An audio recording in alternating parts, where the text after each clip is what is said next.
بسم اللہ الرحمن الرحیم۔ آج ہم قرآن پاک کے چھٹے پارے کا مطالعہ کر رہے ہیں، جس میں سورہ نساء کا بقیہ حصہ ہوگا اور سورہ مائدہ کا ابتدائی حصہ ہے۔ سب سے پہلے کسی کو علانیہ برا کہنے سے منع کیا گیا ہے، مگر مظلوم کو اختیار دیا گیا ہے کہ ظالم کے ظلم کو لوگوں کے سامنے بیان کرے تاکہ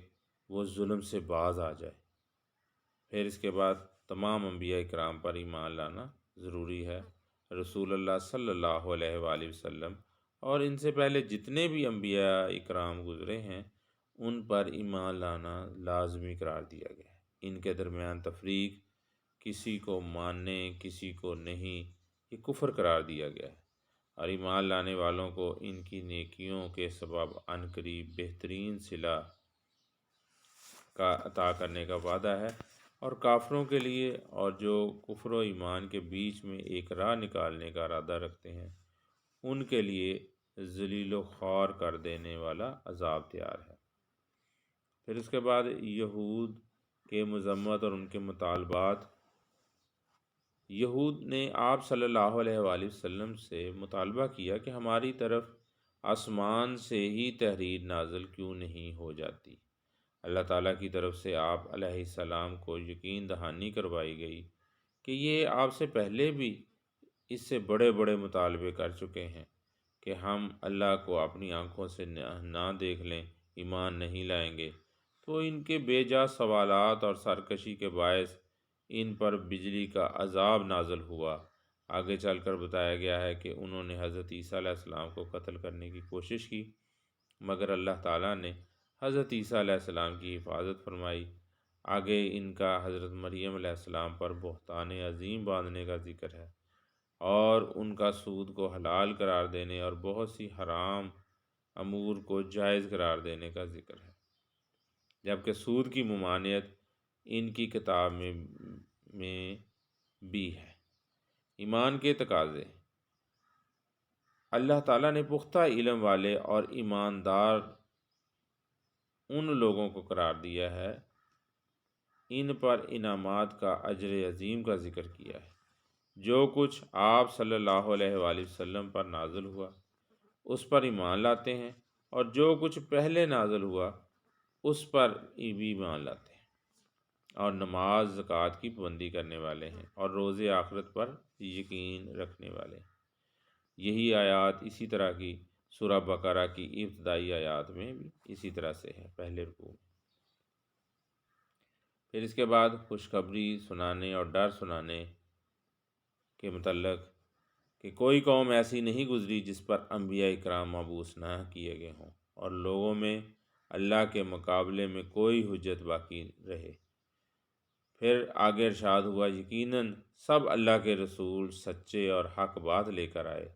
اور خوشخبری سنانے اور ڈر سنانے والے تھے، اور اسی طرح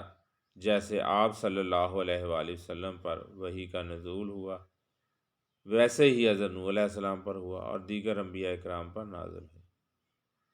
حضرت ابراہیم علیہ السلام، حضرت اسحاق علیہ السلام، حضرت اسماعیل علیہ السلام، حضرت یعقوب علیہ السلام، حضرت ان کی اولاد یعقوب، عیسیٰ علیہ السلام، ایوب علیہ السلام، یونس علیہ السلام، ہارون علیہ السلام، سلیمان علیہ السلام، داؤد علیہ السلام۔ تو سارے نبی جو ہیں انہوں نے اپنی اپنی اللہ تعالیٰ نے جو انہیں ہمت دی تھی اس کے مطابق انہوں نے بہترین انداز میں تبلیغ کا فریضہ انجام دیا۔ دیگر انبیاء اکرام کا ذکر مرکوز ہے،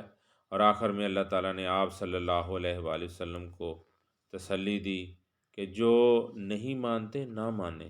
جو کچھ آپ پر نازل ہوا اللہ تعالیٰ نے اپنے علم سے نازل کیا، اور اس پر فرشتے بھی گواہ ہیں، اور اللہ ہی گواہ کافی ہے،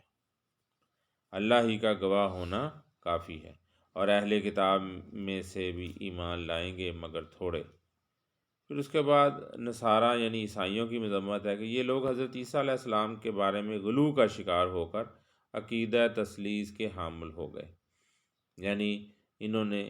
ایک خدا کی بجائے وحدہ لا شریک کی بجائے تین خدا کا تصور دیا، اور انہوں نے اللہ تعالیٰ کی صفات کے ساتھ جو ہے وہ حضرت مریم علیہ السلام اور حضرت عیسیٰ علیہ السلام کو بھی شامل کر دیا اور عقیدہ تثلیث کے حامل ہوئے اور شرک میں مبتلا ہو گئے۔ اہل کتاب سے مخاطب ہو کر کہا گیا کہ حضرت عیسیٰ علیہ السلام کو اصل مقام سے نہ بڑھا اور نہ کہو کہ خدا تین ہے،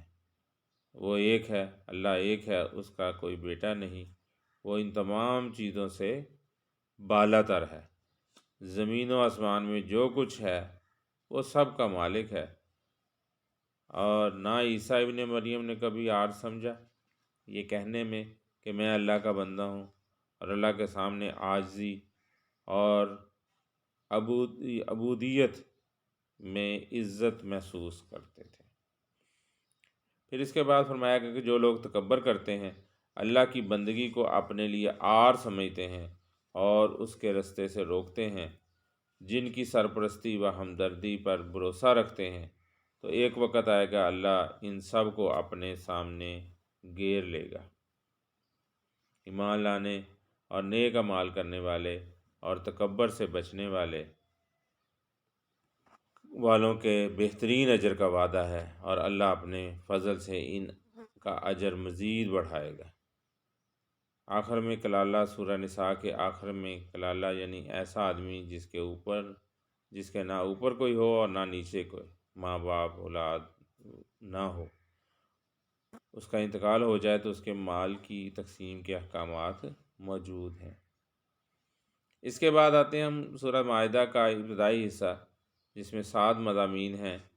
کہ ہر جائز عہد و عقد جو تمہارے اور رب کے درمیان ہو اور یا تمہارے اور انسانوں کے درمیان ہو، اسے پورا کرو، یعنی وعدے کو پورا کرنا ہے۔ دوسرا حرام چیزیں یعنی بہنے والا خون، خنزیر کا گوشت، مردار اور وہ جانور جو غیر اللہ کے نام پر ذبح کیے گئے ہوں، ان کا جو ہے وہ حرام ہے۔ ایک دوسرے سے نیکی اور بلائی میں تعاون کرتے رہیں، گناہ اور دشمنی کے کاموں میں تعاون سے منع کیا گیا ہے۔ اس کے علاوہ طہارت، وضو، تیمم، غسل کے مسائل اس سورہ مائدہ میں موجود ہیں۔ عدل و انصاف کا حکم دیا گیا ہے، دشمن کے ساتھ ناانصافی نہ کی جائے۔ حابیل اور قابیل کا قصہ اس میں ہے کہ قابیل نے حابیل کو قتل کیا۔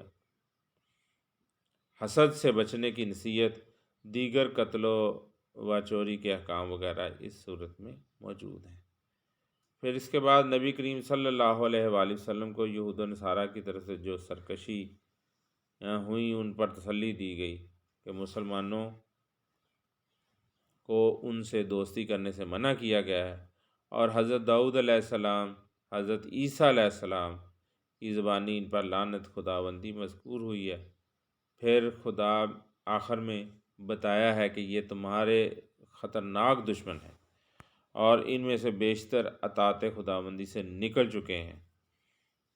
آخر میں اہل کتاب کی گمراہی کا سبب بتایا گیا ہے کہ یہ ان کے معاشرے میں گناہ ہوتے رہے، کوئی روکنے والا نہیں تھا، اس لیے ہمارا فرض ہے کہ ہم امر بالمعروف و نہی عن المنکر کا فریضہ سر انجام دیں اور ہر حال میں دامن مصطفیٰ صلی اللہ علیہ وآلہ وسلم سے وابستہ ہو جائیں۔ اللہ تعالیٰ سے دعا ہے کہ اللہ تعالیٰ ہمیں نبی کریم صلی اللہ علیہ وآلہ وسلم سے سچی محبت عطا فرمائے اور آپ صلی اللہ علیہ وآلہ وسلم کے ارشادات کے مطابق زندگی گزارنے کی توفیق عطا فرمائے۔ وما علینا الا البلاغ المبین۔